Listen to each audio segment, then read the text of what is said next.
They have that, but you know, to answer your question in turn of especially a Lancelot, like I feel like there has been a little bit of a fall off for Lancelots in at least from what we've seen in the Philippines, but we'll see how it plays out. We're jumping into the land of Dawn. Ladies and gentlemen, welcome to game number 2 here, TOdak versus Fcon Esports. We're going to see how these compositions fare against one another and if they clash or not. I mean, for the moment, it does seem like Fcon has an upper edge in the sense that they can go for these really early game pickoffs with the Selena, with the Lancelot as well. But from the flip side, already Yellow Flash getting chunked down there. Really aggression here, cutting those waves. So Yellow Flash can be there, but wow, look at Moon as well. He must have taken, oh, the flame shot, not going to connect. Had to flicker out too, so taking quite a beating here in the mid lane to start with. This is some good plays. Fcon sees, oh, they are trying to chunk out Esmeralda very early on, loses out their initial wave so that Thanos can hit level 2 because he's strong at level 2, but then they press mid and they might even get a kill onto 4Maze. Can they get it? Oh, No. man. But it's close, guys. It's super close. I mean, look at the aggression that Fcon is putting onto the members of TOdak. I mean, 3 members already forced recalls in, the first few minutes? And this is exactly what I was mentioning. This is not a regular Selena. This is Justin Selena. So we'll see how that pans out now that we are going to start setting up for the next neutral objective, of course, in that turtle. Yeah, and going back to the point of Lancelot, right? Lancelot, I just feel like he can still do some pretty crazy things, but overall, it takes that certain situations for him to really kind of pop off to an extent, but at the same time, you know, you can actually make quite a few plays with the Thorn Rose, the Phantom Execution, and kind of finesse the other team if you're able to pull that off, but this is going to be a tough one, I feel like, for Fcon. And right now, Naomi scouting out Yumes here. Now, as you mentioned, Turtle's going to be up here shortly. We'll see how they play this one out. I think they have to take their time here. I'm guessing that TOdak is realizing that they don't have as much pressure as they would like to, and now these earlier rotations coming in from Fcon, knowing that they are top side strong, will take advantage of the situation. Now Turtle going to be low. There's a Phantom Execution. It's going to be secured here by Momo. First turtle of the game going to the hands of TOdak. Also first blood, this time by 4Maze. And they get this small lead here, actually. And, you know, we're talking about turtles, right? Turtle objectives early on. We've seen it before where teams have all 3 turtles, let's say the entire game, and they can still fall short. But these minute shields that they get, I mean, these little bit of advantage can play a part here, especially with the lineup that they have. And I want to make a point too, just a side note here. We're seeing one of the Transformer skins in this game. I love it. It's so beautiful. But like on that note about Turtle, I think it's important if they use it to their advantage. I mean, taking Turtle is great. You do get a little bit of gold and so on and so forth. But if they can't utilize it in terms of pickoff, in terms of team fight, I don't know how much they can extract from the huge potential that actually a Turtle can give you. I mean, look at this right now. They're bullying the jungle here because Ken, I mean, that's what they have to do, right? Momo, he's so tanky, especially this early on. We're only 3 minutes in. But he actually just goes into the jungle when he wants, and that's kind of the strength of Barrett's. At the same time, you have the Daytona's Welcome, right? You can kind of pick a target out, especially if you can find the right target. So this could be an advantage for TOdak, but right now, a little skirmish comes off here into the river, but nothing going to commence out of that. This was a risky play by Fcon. I mean, understanding that TOdak did pick up the Valentina, I do understand that Naomi using this Akai is like a huge OP here, but that has to wait. All right, now again, Naomi popping the Hurricane Dance. They're not going to find a kill just yet. Ken could be in trouble. Into the jungle he goes. Now Chico just playing around here on the border. Naomi going to take quite a bit of damage. Yumes goes in with the Circling Eagle and finds one here. Another one on the board for TOdak. Oh, finally, the kills are coming through. TOdak has been like playing through. Oh, wait a minute. A little Missile Arrow action right there. Chiku, goodbye. You got to watch out for those arrows. And Justin lands another one here. Now Turtle going to be up. Justin has been pretty accurate, I feel like, with these missile arrows. And this could give the sign for Fcon Esports to take the turtle here. Momo, though, just around the corner, who's going to grab it? And they do. Falcon grabbing this turtle of the game. Momo could be in trouble here. Gets the Thorn Rones. That's going to be a kill over to Yellow Flash. Such huge cover coming in from Yumes, though. I do understand that he can do a bit more. But in the sense, he's so good at being able to communicate. The synergy from the side of TOdak is definitely there. Just, oh, wait a minute, what's going down there? Who got taken down? Chico, what happened? Yep, he got caught out by Naomi once more. Naomi is just doing so much work. They're very proficient Akai players, I have to admit here. Doesn't matter who's playing it, somebody is going to catch Chiku, and you don't get to see that very often. But now TOdak, I think they have to make a decision right now.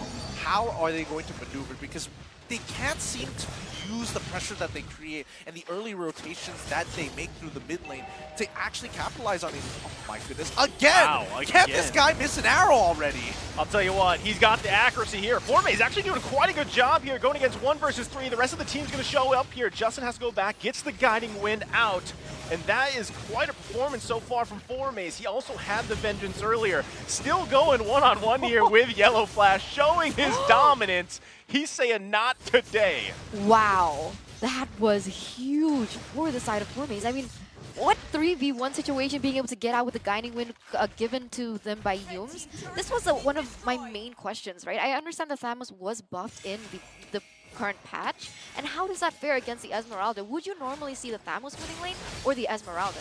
Well, in the early stages, yes, Thamos would win the lane until Esmeralda is able to get the first 2 items in her kit. Oh, they missed her armor, almost hit again. Moon, I mean, Moon, he's walking. The thing is, when you're thinking of a pro player walking in straight lines, most people, and especially for pros, would assume instantly, oh, you're going to juke it. So walking in a straight line really freaks them out. It's rather frustrating. And this is, maybe this is the new eternal battle here with Thamus and Esmeralda, but now the rest of the team going to go ahead and focus in the mid. Turtle's going to be up again. This is the 3rd one of the game. They could be looking for initiation as Naomi pops the Hurricane Dance.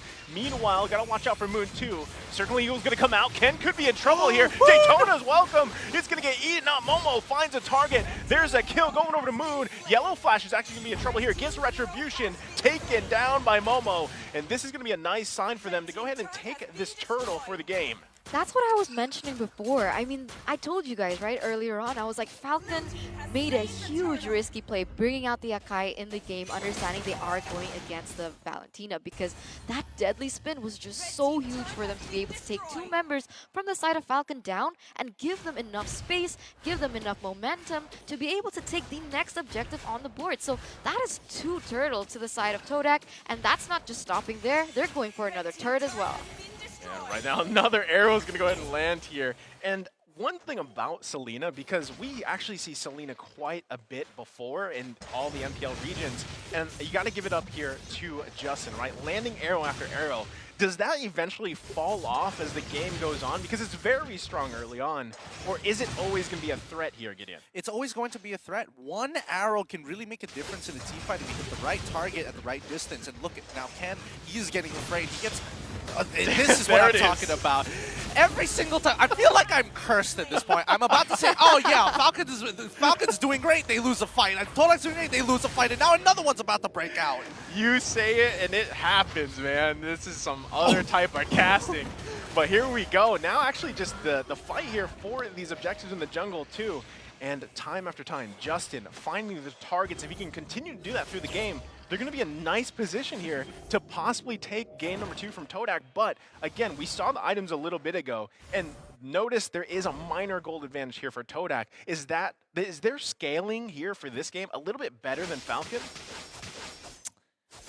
Yes, I would agree that it's actually a lot better for Falcon in comparison to TOdak. And I think TOdak, they have to play really smart in their team fights, right? It's all about taking the right fights at the right time. And a lot of it is going to be driven by the 2 main carries, the 2 main supports here for the engaged, Moon as well as Yux.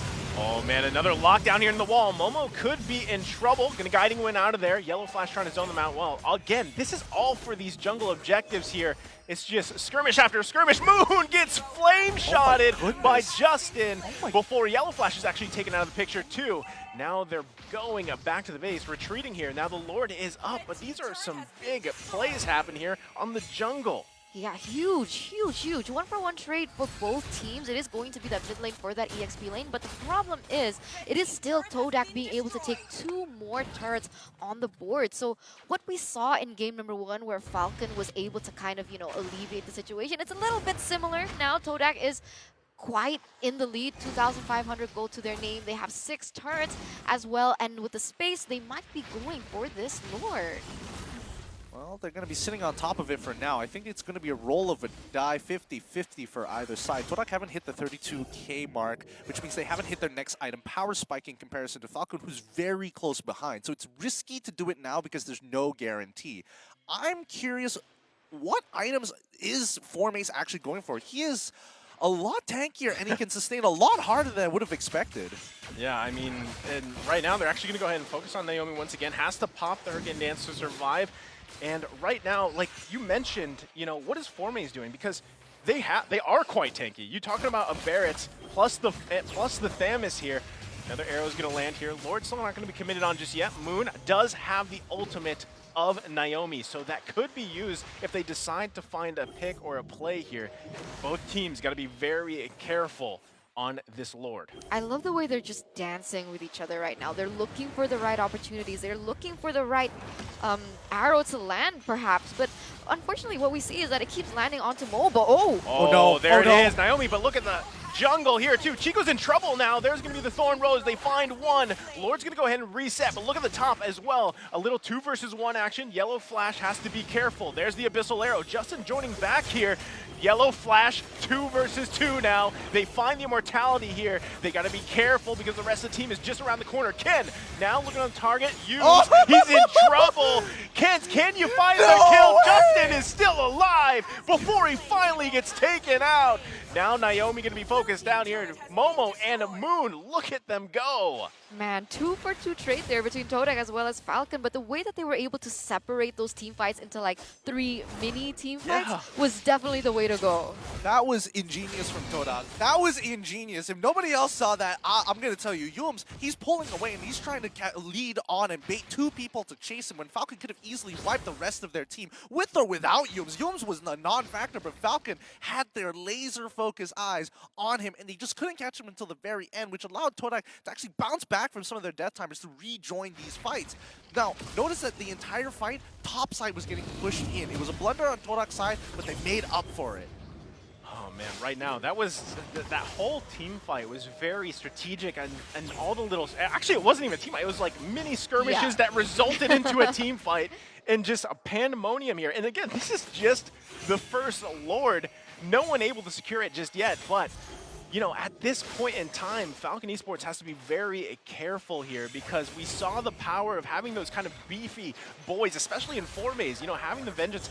And the way he's building this Thamus, he lasts quite a while here as a front line, but now Yellow Flash could be in trouble. Actually going to be just a find here. So again, no one committing just yet. No one committing just yet. They are still waiting once again for that proper strike because you saw the Akai just, you know, flicker in, look for some initiative on the board, but unfortunately it didn't pay too well. But once again, an engage is happening. Oh, Yums doing what Gideon talked about earlier. He's trying to bait some people out here. Formace popping the Vengeance going on here. Oh, and they find Yellow Flash. That's going to be a nice pickup. They could go and just get the Lord now as Falcon is down 1. Also, lane's being pushed in. This is the perfect time for TOdak to take an objective. Such a beautiful play now. Wait, hold on. Right when we were about